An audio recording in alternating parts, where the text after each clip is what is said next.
হেলাল তার বাবার পছন্দে বিয়ে করেছে, তাই তার বউয়ের সাথে কথা বলে না। তার বউ রুমে এসে হেলালকে বলল, এই, আমার না একটু ঘুরতে ইচ্ছা করছে, চলো আজকে আমরা বাইরে থেকে ঘুরে আসি। হেলাল বলল, ঘুরতে যাব মানে? তুমি কখনো তোমার চেহারাটা আয়নায় দেখেছো? তোমার সাথে আমাকে কখনো মানায় না। শুধুমাত্র আমার বাবার পছন্দের কারণেই তোমাকে বিয়ে করেছি। হেলালের এমন অপমানজনক কথা শুনে রুমি মন ভার করে ওখান থেকে চলে গেল। এরপর হেলাল তার বাবাকে এসে বলল, বাবা, আমি রুমির সাথে সংসার করতে পারবো না। রুমিকে আমি তালাক দিতে চাই।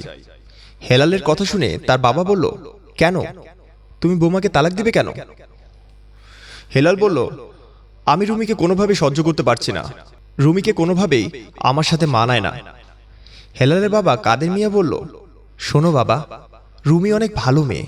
যদিও রুমির বাবা অনেক গরিব, কিন্তু লোক হিসেবে অনেক ভালো। হেলাল বলল, তার বাবা গরিব হওয়ার কারণে আমি আমার কোনো বন্ধু বান্ধবকে শ্বশুর বাড়িতে নিয়ে যেতে পারি না। অনেক লজ্জা লাগে যখন তাদেরকে নিয়ে যেতে পারি না। কাদের মিয়া বলল, ধনী গরিব মানুষের গায়ে লেখা থাকে না, আমরা সবাই মানুষ, এটাই আমাদের আসল পরিচয়। বাবার কথা শোনার পর হেলাল রাগ করে ওখান থেকে চলে গেল। রুমি মন খারাপ করে বিছানায় বসে আছে। রুমি মনে মনে ভাবছে, আজকে আমার বাবা গরিব বলে তাই আমি শ্বশুরবাড়িতে অপমানিত হচ্ছি। আমার স্বামী আমাকে কোথাও নিতে লজ্জা পাচ্ছে। ধনী গরিবের ব্যবধান করে আমার স্বামী আমাকে সহ্য করতে পারে না। ধনী গরিব তো আল্লাহ তাআলাই সৃষ্টি করেছেন, তাহলে আমার সাথে এমন কেন হচ্ছে? এরকম নানা রকম প্রশ্ন রুমির মাথায় ঘুরপাক খাচ্ছে। ঠিক এই মুহূর্তে হেলাল এসে বলল, তুমি এখানে বসে কি করছো? বাসার সব কাজ পড়ে আছে আর তুমি এখানে বসে আছো? তোমার বাবা হলো গরিব, তাই তোমার বসে থাকা মানায় না। হেলালের এই অপমানজনক কথা শুনে রুমি ওখান থেকে চলে গেল।